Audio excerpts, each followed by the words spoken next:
today's mathematics, I'm covering alley-oop, unity versus Savannah. I have to first touch on the term alley-oop. Now, alley-oop, unlike basketball and the iconic dunk, right? Because an alley-oop usually refers to someone passing the ball to assist someone in a dunk.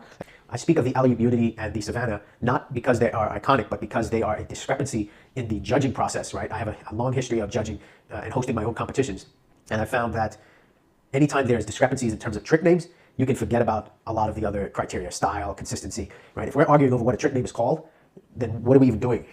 What are we even doing with $1,000, $10,000 prize purse if we're bickering over a trick name? So I think at 2025, it's safe to say alley-oop unity is out the door. And Savannah is what we're going to refer to it as we progress the sport. However, there's a lot to unpack. So again, let's start with the term alley-oop. Alley-oop started on vert and ramp half-pipe skating, and it specifically had to do with the direction that you were moving. And alley-oop meant you were going up the ramp in one direction, but you were turning the other. So this is me going up the ramp, but I'm turning left. I'm going right, but I'm turning left. I'm going left, but I'm turning right. That's an alley-oop, if that makes any sense. I'm going right, but I'm turning left. Now, the term true spin, alley-oop, means that you're spinning true to the direction you're going. And again, this is all based on ramp skating. So now I'm going right, but I'm also turning right. True spin, and I'm grinding, right? I'm going left, but I'm also turning left. That's your true spin. Alley-oop is different. Alley-oop means you're going one direction, but turning the other direction, right? So I'm going to the right, but I'm turning to the left. I'm going to the left, but I'm turning to the right. That being said, it made more sense to call a trick alley-oop unity instead of Savannah or whatever you want to call it back then, because Savannah had a totally different definition, and Savannah was technically a 270 alley-oop unity, and it originated with Billy Presslin, who often did kind grind to Savannah. Now that you understand an alley-oop, you got to understand what a unity is. So unity essentially is a grind where your feet are crossed. Savannah is the same thing. It's a grind where your feet are crossed, right? So a unity is a grind where the foot, let's see if I can do this. Unity is the grind where your foot in the front, this one, is leading the way.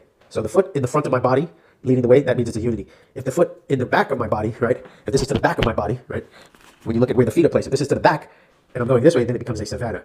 So that's what happened with the term alley-oop unity, is that you have 2 feet and we're going left or right. Or in your case, we're going left. I'm sorry, in your case, we're going right or left. But ultimately, the foot that is in front, right, the foot that becomes the forward-facing foot leading the way means it's a unity, and the foot that's in the back means it's a Savannah. So an alley-oop unity is simply boom, and we're going this way, because now it's an alley-oop unity. So it's a reverse unity is really what they're trying to say. And that's why I think that term needs to be thrown out. And we'll stick with the term Savannah. Savannah, right? Foot in the back leading the way. The foot in the back is leading the way. The foot in the front, if the foot in the front's leading the way, it's a unity, but we're doing Savannah. Okay, back to my notes. So what am I talking about here? I'm saying let's set that benchmark. Let's set the bar. Let's set the standard. So set that benchmark, right? And then we can raise it or lower it depending on where the skill level is within the community. And there you have it. Yeah, let's aim for world peace. Let's make an app for it. Peace, love, blessings.